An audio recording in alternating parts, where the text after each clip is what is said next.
ठीक है, देखो नेस्टेड लिस्ट का क्या मीनिंग होता है, हेडिंग लिखो nested lists, nested lists, LISTS lists. देखो हमने जब फ्लो ऑफ कंट्रोल वाला चैप्टर पढ़ा था तो उसमें मैंने बताया था कि नेस्टेड लूप्स क्या होते हैं, बताया था नेस्टेड लूप्स के बारे में कि अगर लूप के अंदर हम लोग एक लूप का यूज़ कर रहे हैं, अगर लूप के अंदर लूप यूज़ करते हैं तो उसे क्या बोलते हैं, वो आपका नहीं है, लूप के अंदर लूप यूज़ करते हैं तो उसे क्या बोलते हैं, नेस्टिंग ऑफ लूप्स। ऐसे ही अगर लिस्ट के अंदर अगर लिस्ट यूज़ करोगे तो उसे क्या बोलेंगे, नेस्टेड लिस्ट या नेस्टिंग ऑफ लिस्ट। ठीक है, अगर किसी लिस्ट के अंदर हमने एक लिस्ट और बना दिया या एक से ज़्यादा लिस्ट बना दिए, then it is called nested list या नेस्टिंग ऑफ लिस्ट। ओके, जैसे कि एग्जांपल दिया है यहाँ पे, ये एग्जांपल दिया हुआ है लिस्ट 1 इक्वल टू, अब इसमें जो एलिमेंट्स हैं वो क्या है, 1 2 1 2 A C, और अब देखो इसके अंदर ये जो एलिमेंट है, दिस एलिमेंट, ये क्या है, एक लिस्ट है, लिस्ट है ना, ये 6 7 8, 6 7 8 क्या है, एक लिस्ट है, क्योंकि उसको स्क्वायर ब्रैकेट में लिखा है, ये स्क्वायर ब्रैकेट में लिखा हुआ है, तो ये क्या हो गया, एक लिस्ट हो गया। एंड ये (4, 9), तो ये तो इंडिविजुअल एलिमेंट्स हैं। ठीक, तो यहाँ पे हमने एक लिस्ट क्रिएट किया और उस लिस्ट के अंदर एक लिस्ट और बनाया, तो जो लिस्ट 1 होगा वो किस टाइप की लिस्ट हो जाएगी, लिस्ट 1 का टाइप क्या होगा, nested list. Nested list. Okay, ठीक है, नेस्टेड लिस्ट हो जाएगा because we are creating one more list in the existing list. Okay, so it will be a nested list. अब देखो इसका हम लोग सॉल्व करके देखते हैं, इसके प्रैक्टिकली इसको चेक करते हैं कि नेस्टिंग और नेस्टेड लिस्ट कैसे काम करता है। तो इसको कॉपी कर लेता हूँ एंड इसको पाइथन में पेस्ट करता हूँ। ठीक, यहाँ मैंने इसको राइट कर दिया। Okay, list 1 equal to 1 2 A C 6 7 8 4 9। Okay, अब मैं अगर तुमसे पूछूं, सपोज मैंने अनएक्सपेक्टेड इवेंट, चलो कोई नहीं, ठीक, अब सही आ जाएगा। अगर सपोज मैं पूछता हूं कि what is the value of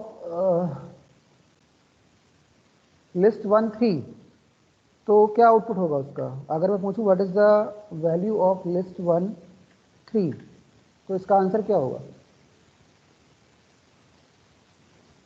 C. Index number 3 पे क्या वैल्यू है, सी। सर ओके, सी। सी। ओके, ये आंसर आ गया सी। अब सपोज मैं पूछता हूं कि लिस्ट 1 4 पे क्या वैल्यू है, तो क्या होगा, सर लिस्ट 6 हाँ 7 8। 6 7 8, मतलब क्या है कि लिस्ट जो इंडेक्स नंबर 4 है वहां पे एक लिस्ट एग्जिस्ट कर रही है, तो अब वो लिस्ट पूरी प्रिंट होगी, ऐसा नहीं कि उसके इंडिविजुअल एलिमेंट्स प्रिंट होंगे। तो यहाँ पे जो आउटपुट आएगा, एक मिनट स्पेलिंग सही नहीं है, सर वो LI। LIST, हाँ, लिस्ट 1 4। ओके, तो ये जो आउटपुट आएगा that will be a list and it has elements 6 7 8। Okay, so this is the concept of nested list, कि when we create a list inside another list, then it is called nesting of list, and the elements are accessed in the same way, जैसे कि हम लोग पहले access कर रहे थे, in the similar way में उसको एक्सेस करेंगे, बट इस टाइम पे जब हम अगर कोई लिस्ट है तो वो पूरी प्रिंट होगी, ना कि इंडिविजुअल एलिमेंट्स। अच्छा, अब एक क्वेश्चन अराइज होता है कि लिस्ट तो हमने प्रिंट कर लिया, मतलब लिस्ट के अंदर जो लिस्ट थी उसको तो प्रिंट कर लिया, अब मैं चाहता हूं कि जो नेस्टेड मतलब ये है, जैसे 6 7 8 है, तो ये पूरा तो प्रिंट हो गया, लेकिन मुझे चाहिए कि मैं 6 को प्रिंट कराऊं या 7 को प्रिंट कराऊं या 8 को प्रिंट कराऊं, तब कैसे करेंगे। अगर मैं चाहता हूं कि जो ये लिस्ट है, लिस्ट के अंदर लिस्ट है, उसके जो इंडिविजुअल एलिमेंट्स हैं 6 7 8, उसको अगर मुझे प्रिंट करना है तो फिर मैं क्या करूंगा, क्योंकि अगर मैं लिस्ट 1 4 लिखता हूं, हाँ बताओ क्या कह रहे हो। सर वो कुछ 4 पॉइंट कुछ करके। अच्छा ये बताओ कि ये जो लिस्ट है, इस ये वाली लिस्ट, ठीक है, 6 7 8, तो इसमें जो एलिमेंट 6 है उसका इंडेक्स कितना होगा, सर 0। फोर्थ का फर्स्ट। हाँ फोर्थ का। हाँ, बिकॉज आउटर लिस्ट के अंदर हम बोलें तो ये हो गया इंडेक्स नंबर 4 पे, ये तो पूरा इंडेक्स नंबर 4 पे है। ठीक, और ये जो एलिमेंट है वो इंडेक्स नंबर 0 पे है, inside inside this list, okay, outer list में नहीं, inside the inner list, this is at the index number 0, और ये किस नंबर पे है, इंडेक्स 1 पे, और ये इंडेक्स 2 पे है। तो अगर मुझे 6 को प्रिंट कराना है या 6 को एक्सेस करना है, तो मैं इस तरह से लिख सकता हूँ इसको, लिस्ट 1, और जो आउटर एलिमेंट का इंडेक्स था वो कितना था, 4, आउटर एलिमेंट का इंडेक्स 4 है, और फोर्थ में हमें प्रिंट करना है 0th एलिमेंट, तो ये इसका आंसर आएगा 6, लिस्ट 1 4 0, यानी कि ये 2 डायमेंशनल लिस्ट हो गया, 2D लिस्ट हो गया एक तरह से। ठीक है, अगर मैं लिखता हूँ लिस्ट 1 और स्क्वायर ब्रैकेट में 4 और यहाँ लिखता हूँ 1, तो फिर मेरा आंसर लिस्ट एल और ब्रैकेट में लिखा 1, तो फिर इसका आंसर आ गया हमारा 7। ठीक है, तो देखो, देख पा रहे होगे कि this statement is giving output 7। ठीक, तो ऐसे ही अगर हमें नेक्स्ट एलिमेंट प्रिंट करना है उसका, तो हम लोग क्या लिखेंगे, लिस्ट 1 4 और 8, सॉरी 8 नहीं 2। ठीक,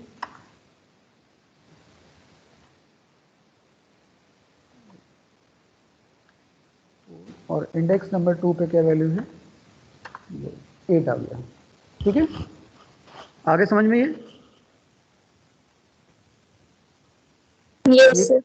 हाँ, तो हम लोग लिस्ट के अंदर लिस्ट बना सकते हैं, और जो इनर लिस्ट है उसके इंडिविजुअल एलिमेंट्स को भी प्रिंट कर सकते हैं। ठीक, ये कहलाता है नेस्टिंग ऑफ लिस्ट या नेस्टेड लिस्ट। और एक लिस्ट के अंदर हम कितनी भी लिस्ट बना सकते हैं, ऐसा कोई कंपलसरी नहीं है कि मैंने यहाँ पर केवल एक ही लिस्ट बनाया है। आई can create any number of list in any other list. Okay, so this is called nested of list. समझ में आ गया होगा सभी को। देखो यहाँ तक कंप्लीट हो गया हमारा, नेस्टेड लिस्ट कंप्लीट हो गया। छोटा सा चीज, मतलब ज़्यादा डिटेल में नहीं है, 12th में ये डिटेल में होगा। अभी तो मैं केवल ये समझना था कि नेस्टेड लिस्ट क्या होता है। ठीक, ओके, नाउ अब नेक्स्ट कॉन्सेप्ट है कॉपिंग लिस्ट, लिस्ट को कॉपी करना। ठीक है, तो हेडिंग नोट कर लो, कॉपिंग list, कॉपिंग list.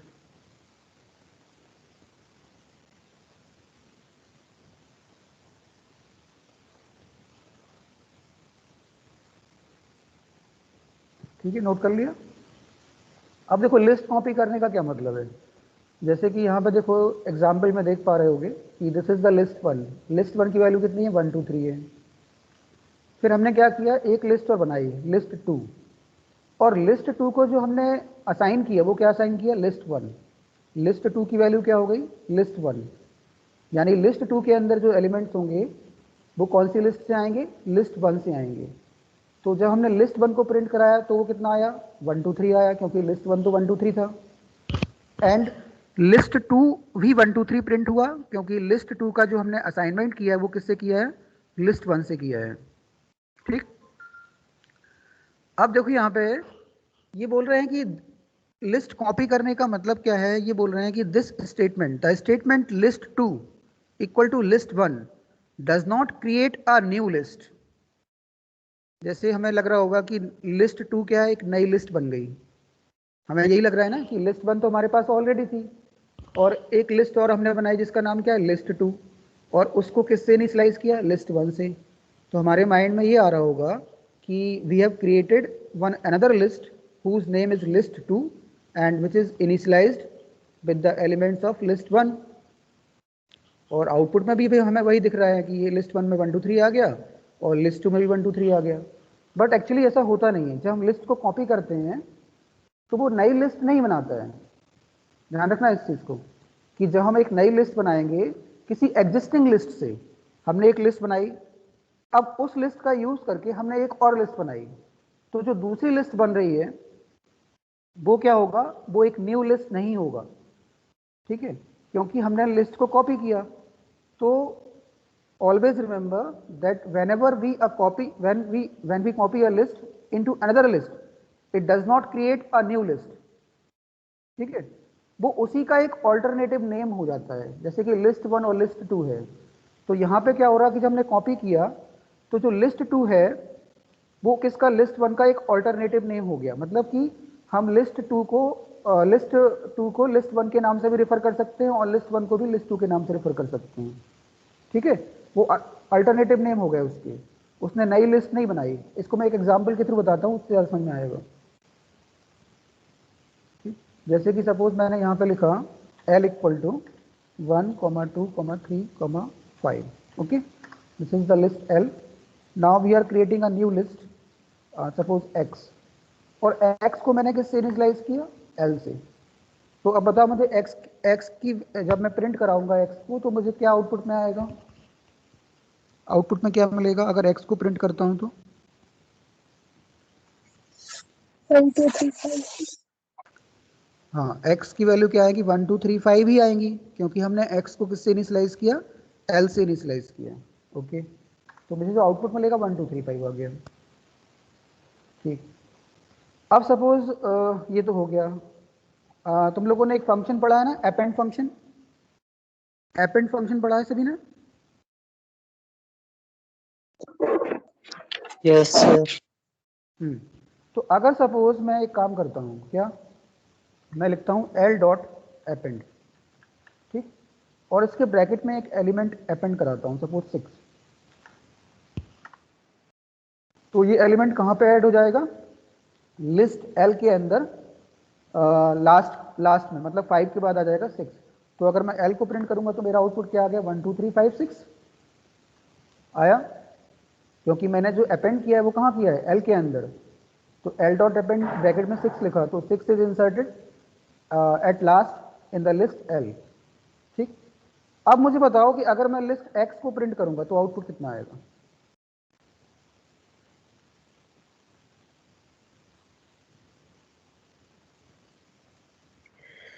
One two three five six whole list आ जाएगा। 1 2 3 5 6 क्यों आएगा, मैं तो लिस्ट L में चेंज किया है, X में थोड़ी चेंज किया है। चेंज तो मैंने लिस्ट L में किया है ना, L डॉट अपेंड किया है, ना कि X डॉट अपेंड। तो X क्यों प्रिंट होगा 1 2 3 5 6?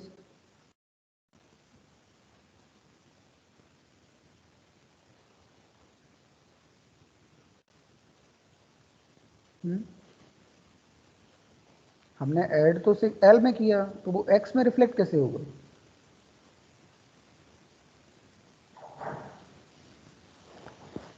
देखो आउटपुट आ रहा है 1 2 3 5 6, क्यों आ रहा है, कोई बता सकता है? सर एल एक्स को रिफर कर रहा है ना, इक्वल है।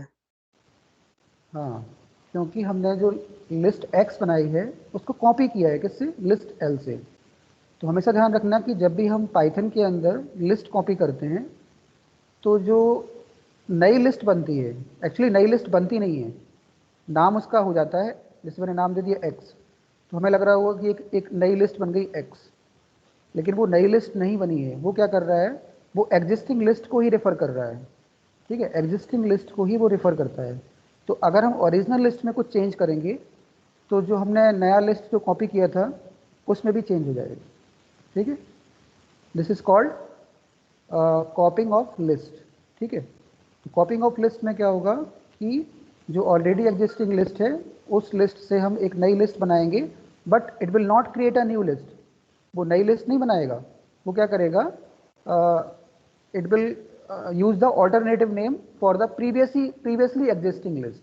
उसके लिए हम एक ऑल्टरनेटिव नेम यूज कर लेते हैं। तो अगर हम चाहे लिस्ट एल में चेंज करें चाहे लिस्ट एक्स में चेंज करें, वो चेंज दोनों जगह रिफ्लेक्ट होगा। ठीक है, आई थिंक क्लियर है सभी को। यस। ओके, ठीक है, सभी को आ गया समझ में। तो हम आगे बढ़ते हैं, कॉपिंग ऑफ लिस्ट वाला कॉन्सेप्ट हो गया हमारा। ठीक है, so this concept is also finished, ये भी हमारा कंप्लीट हो गया। ठीक है, अब ये तुम लोग पढ़ लेना, ऐसा नहीं मैं सारे एग्जाम्पल नहीं करा रहा हूँ, अपने बुक से भी ये देख लेना, ये सारे एग्जाम्पल, जैसे ये मैंने यहाँ तक तो करा दिया, अब आगे के एग्जाम्पल खुद से कर लेना, ये अपने आप कर लोगे वो।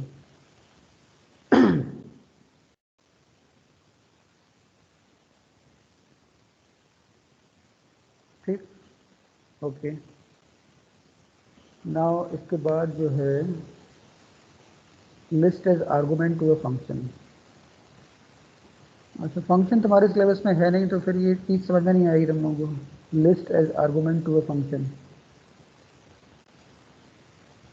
फिर भी मैं बता देता हूँ कि फंक्शन क्या होता है और लिस्ट कैसे बनाती है। चलो ठीक है। फंक्शन एक्चुअली सिलेबस में नहीं है तुम्हारे, ये जो CBSE का जो सिलेबस है वो 12th में है तुम्हारा फंक्शन। देखो फंक्शन क्या होता है, एक छोटा सा मैं इंट्रोडक्शन दे देता हूँ कि फंक्शन क्या होता है, तो उससे थोड़ा समझ में आ जाएगा। कि सपोज मैंने एक प्रोग्राम लिखा, एक मैं प्रोग्राम राइट कर रहा हूँ यहाँ पे न्यू फाइल में, छोटा सा प्रोग्राम लिखता हूँ x इक्वल टू इंट और ब्रैकेट में एंटर। ओके, ये x की वैल्यू एंटर हो जाएगी। ऐसे y इक्वल टू मैंने लिखा इंट एंटर y। ओके, तो ये y एंटर हो जाएगा। अब मुझे मान लो दोनों नंबर्स का सम निकालना है, तो मैं क्या लिखूंगा, s equal to X plus Y, और इसको क्या कर दूंगा, प्रिंट कर दूंगा, प्रिंट s। तो ये प्रोग्राम क्या काम कर रहा है,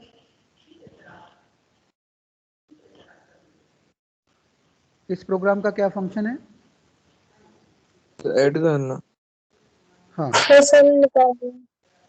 हाँ, दो नंबर्स को एंटर करना और उनका सम निकालना, ठीक है, और इसको प्रिंट करना। इस प्रोग्राम का काम इतना सा है कि दो नंबर्स को ये यूजर से एक्सेप्ट करेगा, उनका सम निकालेगा और जो भी सम आएगा उसको वो प्रिंट करेगा, ठीक है। अब एक्चुअली एक कॉन्सेप्ट होता है पाइथन का, जैसे बोलते हैं फंक्शन। तो फंक्शन क्या होता है, फंक्शन एक तरह से एक प्रोग्राम ही होता है, या सब प्रोग्राम बोल सकते हैं, एक प्रोग्राम का पार्ट होता है जो कि कुछ टास्क कंप्लीट करता है, ठीक है। Function is a sub program which completes a task, ठीक है। जैसे कि मैं बोलूँ कि मुझे सपोज कोई काम कंप्लीट करना है, सपोज मुझे कोई बड़ा काम मिला करने को, तो अब सपोज मैं वो काम मैं कर तो सकता हूँ, वो काम इंडिविजुअली भी कर सकता हूँ उस काम को, लेकिन मैं अगर उस काम को अगर छोटे छोटे मॉड्यूल्स में डिवाइड कर दूँ या छोटे छोटे टास्क में डिवाइड कर दूँ, तो वो काम करना ज़्यादा ईजी होगा एज कंपेयर कि मैं उसको इंडिविजुअली पूरा खुद से करूँ, ठीक है। और जो मैंने मॉड्यूल्स बनाए हैं, उन मॉड्यूल्स को मैं क्या करूँ कि अलग अलग लोगों को एलोकेट कर दूँ कि तुम ये काम करना, तुम ये काम करना, तुम ये काम करना, ठीक है। तो इससे क्या होगा कि मेरा वर्कलोड कम हो जाएगा और मेरा जो काम था वो मेरा काम भी कंप्लीट हो जाएगा। होगा कि नहीं होगा बताओ, ठीक। तो फंक्शन एक पाइथन का कॉन्सेप्ट है या पाइथन का फीचर है जो कि क्या करता है कि प्रोग्राम का एक सब पार्ट होता है। It is a sub part of a program and it is use to perform a task, and it is use to perform a task, कोई भी टास्क वो कर सकता है। जैसे कि मैं अगर यहाँ बात करूँ कि ये प्रोग्राम क्या काम कर रहा है, ये प्रोग्राम दो नंबर्स का सम निकाल रहा है, ठीक है। अभी चेक करता हूँ थोड़ी देर। ठीक है, दो नंबर्स का सम निकाल रहा है। तो ये तो एक छोटा सा प्रोग्राम हो गया जो कि दो नंबर्स का सम निकाल रहा है। कभी कभी क्या होता है कि हमारे पास बहुत बड़े प्रोग्राम्स होते हैं, ठीक। तो फिर प्रोग्राम जब वो बड़ा प्रोग्राम होगा और उसमें कई सारी फंक्शनैलिटीज़ इन्वॉल्व होंगी, तो फिर हमको क्या करना पड़ता है, उस प्रोग्राम को फंक्शंस में डिवाइड करना पड़ता है, ठीक है। तो फंक्शंस में कैसे डिवाइड करते हैं, मैं क्या करूँगा, इसको मैं लिख दूंगा डेफ। फंक्शन जब भी बनाते हैं तो उसके पहले डेफ लिखना पड़ता है, ठीक है। डेफ, जब भी कोई फंक्शन क्रिएट करेंगे तो किससे क्रिएट करेंगे, डेफ से। पाइथन के अंदर जब भी हमें नया फंक्शन बनाना है तो उसके लिए डेफ का यूज़ होता है। डेफ इज़ अ कीवर्ड, ध्यान रखना। और हम उसके बाद हमें फंक्शन का नाम लिखना पड़ता है। तो फंक्शन का नाम जो होता है वो यूज़र डिफाइंड होता है। यूज़र डिफाइंड का मतलब कि हमें जो आइडेंटिफायर्स हैं, जैसे हम एक्स बना रहे हैं या वाई बना रहे हैं, तो हमने एक्स क्या एक आइडेंटिफायर है, वाई क्या एक आइडेंटिफायर है, एस भी क्या एक आइडेंटिफायर है। तो फंक्शन का नेम जो होता है वो एक यूज़र डिफाइंड होता है। तो यूज़र मतलब उसको कोई भी नाम दे सकता है। तो मैंने फंक्शन का नाम दे दिया सपोज ऐड, ठीक है, add, function name is add. और फंक्शन के आगे हमेशा लगता है ब्रैकेट। मैंने बताया था, जैसे मैंने लैन फंक्शन यूज़ किया, लैन फंक्शन है, अपेंड फंक्शन है, या रिमूव फंक्शन है, या पॉप फंक्शन है, सबके आगे ब्रैकेट लगाया होगा। सम में भी ब्रैकेट लगाया होगा, लैन में भी ब्रैकेट लगाया होगा, मिन में भी ब्रैकेट लगाया होगा, मैक्स में भी ब्रैकेट लगाया होगा, लगाया ना ब्रैकेट। तो जब भी हम फंक्शन क्रिएट करेंगे तो उसमें आगे क्या लगेगा, पैरेंथेसिस लगेगा या ब्रैकेट लगेगा, स्मॉल ब्रैकेट, ठीक। और फंक्शन क्या होता है, एक इंडिविजुअल स्टेटमेंट नहीं होता है, वो क्या होता है, ब्लॉक होता है। जैसे कि इफ स्टेटमेंट एक ब्लॉक है, लूप भी क्या होते हैं, ब्लॉक्स होते हैं, तो उसके आगे क्या लगता है, कॉलन लगता है, ठीक। तो अब ये जो स्टेटमेंट है वो इसके अंदर आएंगे, फंक्शन के अंदर,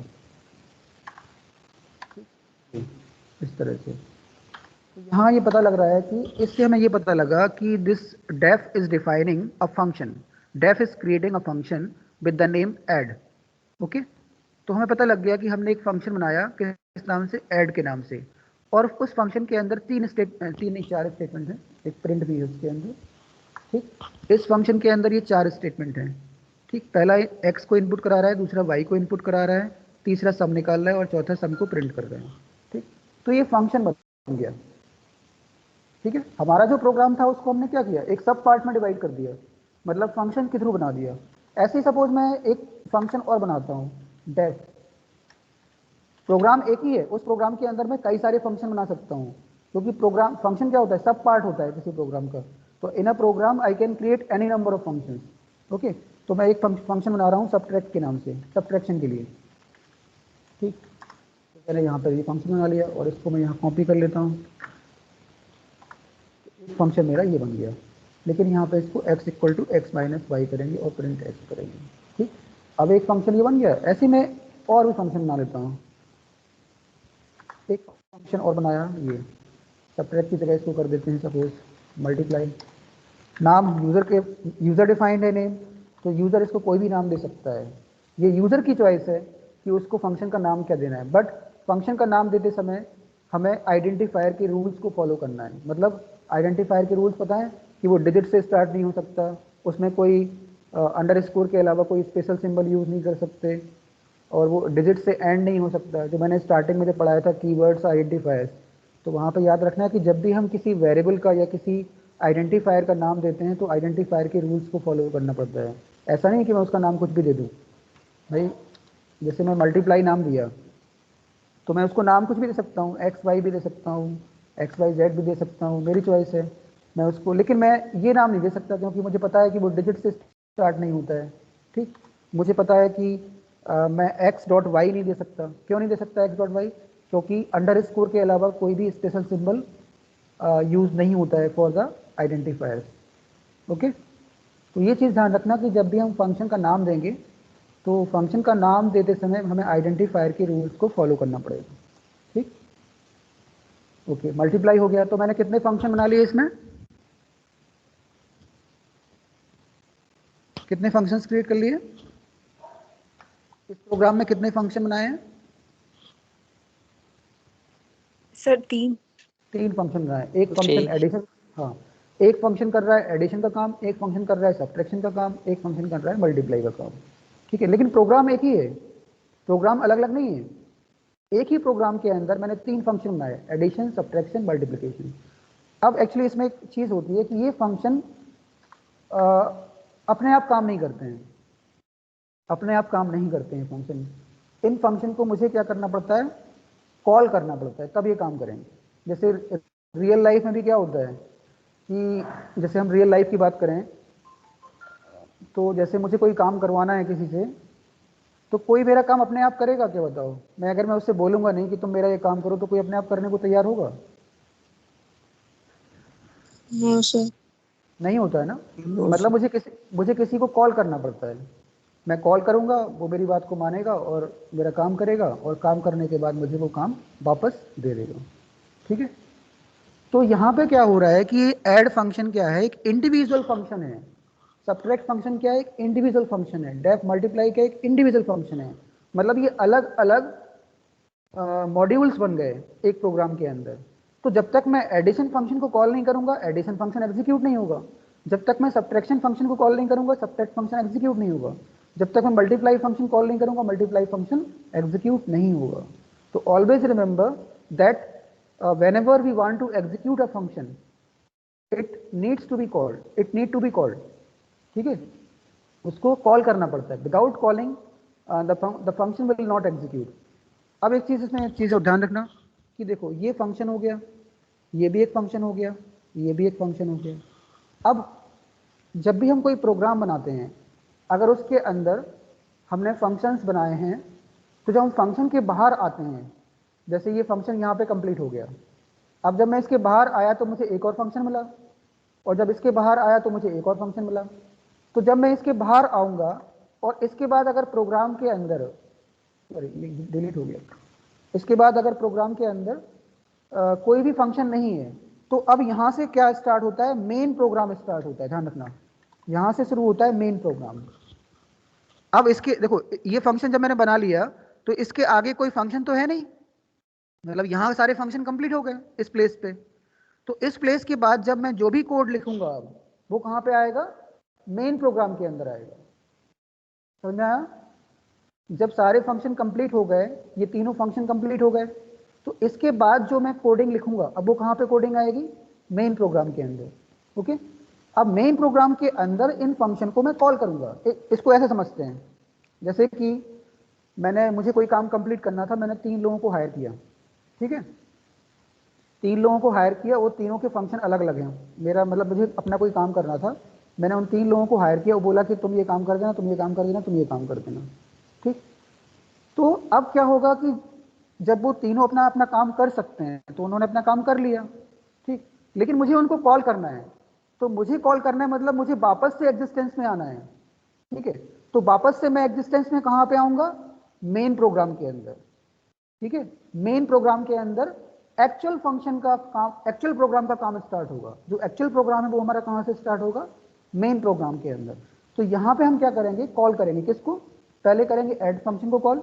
तो कॉल करते समय क्या करना है, डायरेक्टली फंक्शन का नाम लिखना है और उसके आगे ब्रैकेट लगा देना है। ऐसे ही सब्ट्रैक्ट को कॉल करना है तो क्या लिखेंगे, सब्ट्रैक्ट, सब्ट्रैक्ट कॉल हो गया। और ऐसे ही में क्या करना है, मल्टीप्लाई को कॉल करना है तो ये मल्टीप्लाई कॉल हो गया, ठीक।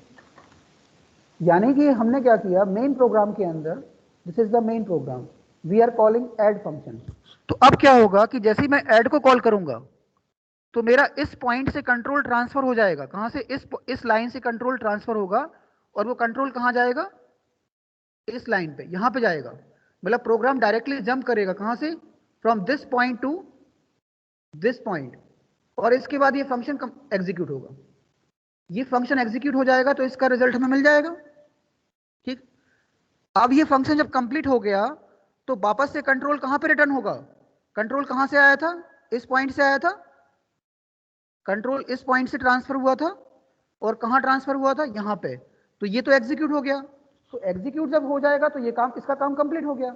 तो वापस से ये कंट्रोल कहां रिटर्न करेगा, जहां से कंट्रोल इसके पास आया था। मतलब इसके पास कंट्रोल कहां से आया था, इस पॉइंट से आया था, तो वापस से कंट्रोल कहां आ गया, यहीं पे आ गया। ओके, अब इसके बाद नेक्स्ट लाइन क्या है, सब्ट्रैक्ट। तो अब ये सब्ट्रैक्ट कॉल हो रहा है, तो जब सब्ट्रैक्ट कॉल होगा तो कंट्रोल ट्रांसफर कहां पे होगा, इस पॉइंट से कंट्रोल ट्रांसफर होगा इसकी डेफिनेशन पे, मतलब इस पॉइंट पे।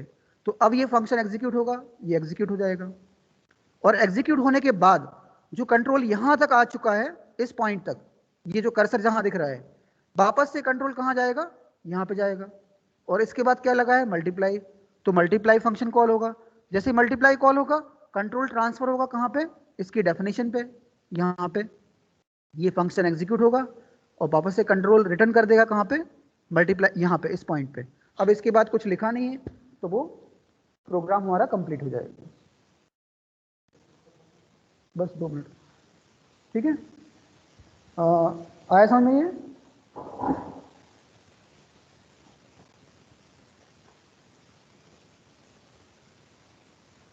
ये चीज समझ में आई कि फंक्शन के थ्रू हम प्रोग्राम कैसे लिखते हैं।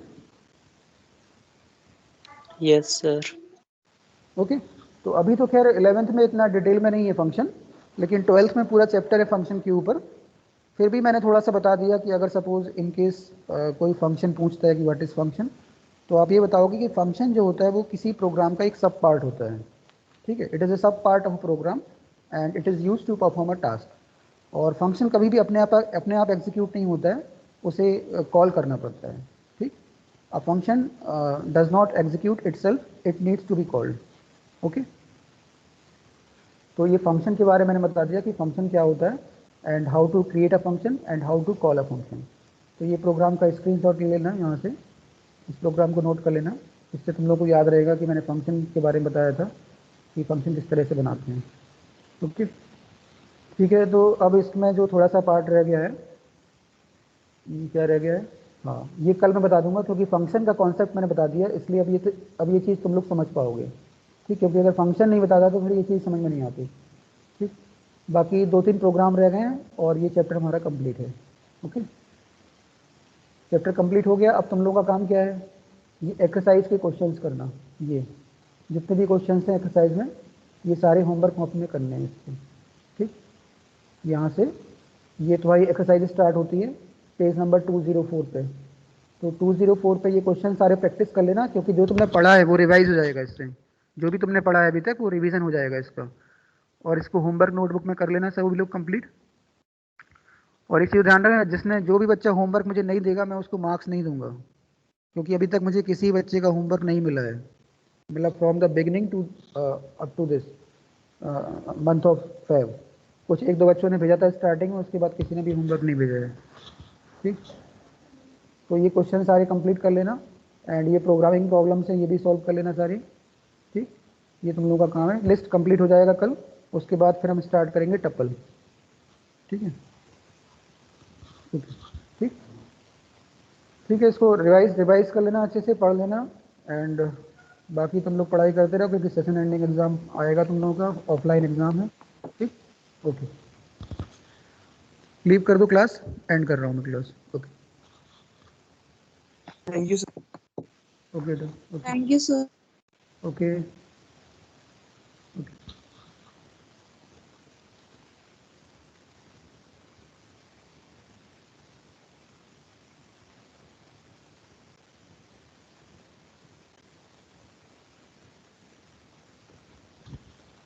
मनोतोष लीव कर दो क्लास, मनोतोष।